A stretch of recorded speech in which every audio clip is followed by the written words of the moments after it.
সুপ্রিয় সুধী, আপনাদের সকলকে স্বাগত। আসছে 19তম টরন্টো বাংলা বইমেলা 2025। এটি হবে 31শে মে এবং 1 জুন 2025, শনিবার এবং রবিবার, সকাল 11টা থেকে রাত 11টা পর্যন্ত। আর এটি হবে দ্য ডন অন ড্যানফোর্থ। এই বাংলা বইমেলাতে থাকবে আমার লেখা বই কানাডা বাংলাদেশ ডায়াসপোরা জীবন।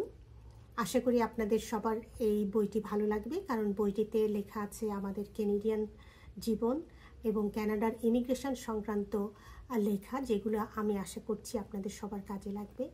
আর আমার বই ছাড়াও এই বইমেলাতে আমাদের বাংলায় লেখা আমাদের বাঙালি লেখকদের আরও অনেক বই থাকবে। এবং শুধু বই না, এখানে আরও বিভিন্ন ধরনের অনুষ্ঠান 2 দিন ব্যাপী থাকবে। আমি আশা করছি আপনারা সবাই আসবেন, সপরিবারে আসবেন এবং এই বাংলা বই মেলাতে অংশগ্রহণ করে আমাদের বাংলা ভাষা, সাহিত্য এবং কৃষ্টি সংস্কৃতি এগুলোর উন্নয়নে অবদান রাখবেন এবং আপনাদের ভালো লাগবে। আমারও দেখা হবে আপনাদের সাথে। আসুন, দেখা হবে।